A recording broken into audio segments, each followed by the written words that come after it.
For the function f, for each increase in the value of x by c, where c is a positive constant, the value of f of x increases by a factor of 27. Which of the following equivalent forms of the function f displays 1 over c as a coefficient of x? During the lecture, I said that the equation for an exponential function is f of x is equal to a times b to the x. And that means that each time x increases by 1, f of x gets multiplied by b.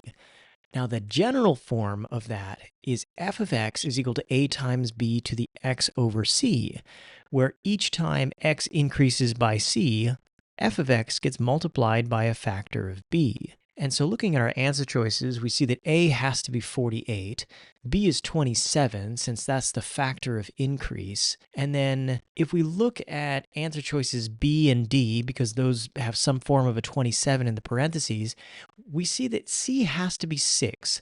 Each time x increases by 6, f of x gets multiplied by 27. And so 1 over c is 1/6, and answer choice B is the only choice in which 1/6 appears as a coefficient of x.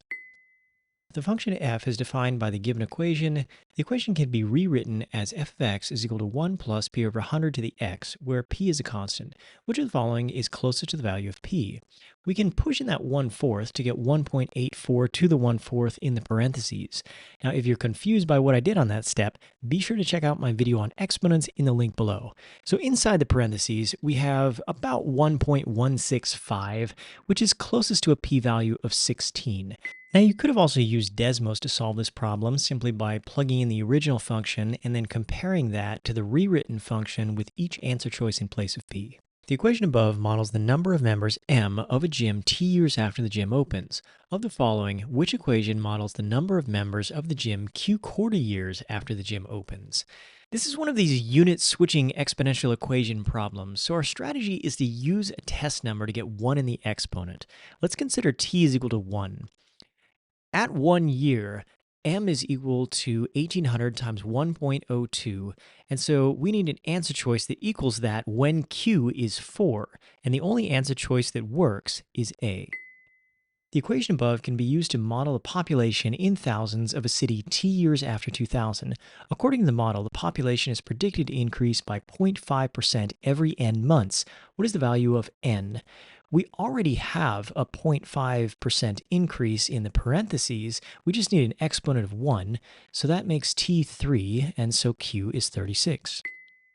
The function p models the population in thousands of a city t years after 2003.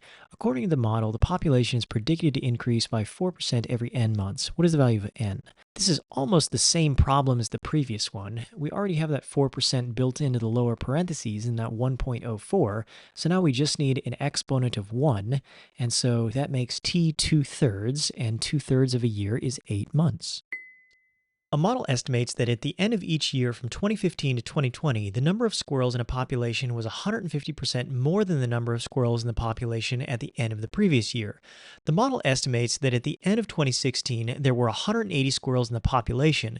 Which of the following equations represents this model, where n is the estimated number of squirrels in the population t years after the end of 2015, and t is equal to or less than 5? I like this problem because there are two separate traps that are both easy to miss. The first has to do with the value in the parentheses. An increase of 150% per year means that the population each year is 2.5 times that of the previous year, not 1.5. So we need 2.5 in parentheses. If you find this 150% more than language to be confusing, watch my lecture on percentages using the link below. The second trap has to do with the value of A, which is the number of squirrels at time 0.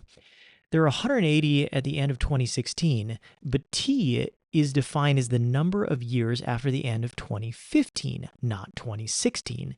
The 2016 population is 2.5 times the 2015 population, so the 2015 population must have been 72. If you want to see more content like this, be sure to subscribe.